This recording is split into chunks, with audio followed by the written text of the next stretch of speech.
বাংলাদেশে আর কোনো বেসরকারি প্রাথমিক বিদ্যালয় থাকবে না এবং সেখানে উল্লেখ ছিল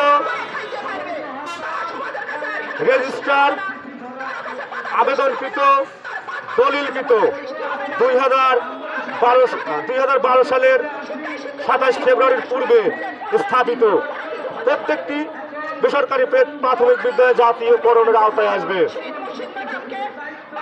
কিন্তু সেই প্রতিশ্রুতি বিগত ফ্যাসিস্ট সরকার রাখেনি। আমাদের এই বিদ্যালয়গুলো আপনারা জানেন, সবগুলো বিদ্যালয় কিন্তু 2012 সালে পূর্বে প্রতিষ্ঠিত। তাই ওনারা আমাদেরকে আমলাতান্ত্রিক জটিলতা দেখিয়ে আমাদের এই বিদ্যালয়গুলো বাদ দিয়ে দেয়। সারা বাংলাদেশে অনধিক 5000 বিদ্যালয় জাতীয়করণ থেকে বঞ্চিত হই। আপনারা জানেন বিভিন্ন সচিবালয় এবং অধিদপ্তরে আমাদের ডকুমেন্টস আছে, আমাদের রেজুলেশন আছে। আমরা যে বাদ করেছি সেখান থেকে কিন্তু আমাদের সুস্পষ্ট রেজুলেশন আছে, সেটা আমরা দেখাতে পারবো।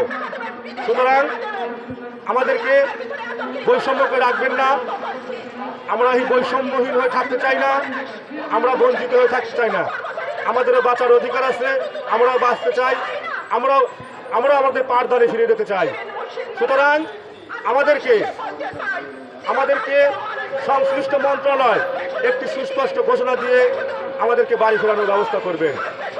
আমি আশা করব আমাদের internal government sir doctor Yunus খানের কাছে আমাদের বেসরকারি প্রাথমিক বিদ্যালয়ের পক্ষ থেকে জোরালো দাবি, 2013 সালের 20 জানুয়ারি গেজেট মূলে আমরা যে জাতীয়করণ থেকে বঞ্চিত হয়েছি সেই বিদ্যালয়গুলোকে জাতীয়করণের আওতায় নিয়ে আসা। তার জন্য আমরা প্রধান উপদেষ্টার হস্তক্ষেপ কামনা করছি। আরেকটা বিষয় এখানে উল্লেখ করতে চাই, সেটা হচ্ছে সর্বশেষ 27 ফেব্রুয়ারি 2025 প্রাথমিক ও গণশিক্ষা মন্ত্রণালয়ের কনসালটেশন সুপারিশ মূলে শুধু সুপারিশ না, আশু সুপারিশে আমাদেরকে অনধিক 5000 বিদ্যালয় জাতীয়করণের একটা সুপারিশ করা হয়। আমরা তারই ধারাবাহিকতায় এবং সেই সুপারিশ মিলে আমরা 5000 বেসরকারি প্রাথমিক বিদ্যালয় জাতীয়করণের আওতা থেকে বঞ্চিত হয়েছি। আমরা জাতীয়করণ চাই।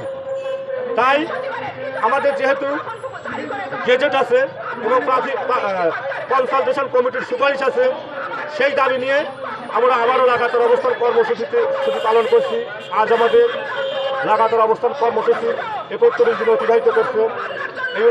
এই 31 দিনের মাথায় আমরা আবার বলতে চাই, যদি আমাদের দাবি আমাদের বেসরকারি প্রাথমিক বিদ্যালয়গুলো জাতীয়করণের কোনো সুস্পষ্ট ঘোষণা সংশ্লিষ্ট মন্ত্রণালয় থেকে না আসে, তাহলে আমরা বৃহত্তর কর্মসূচি দিতে বাধ্য হব। এই বলে আমি আমার সংক্ষিপ্ত কথা শেষ করছি।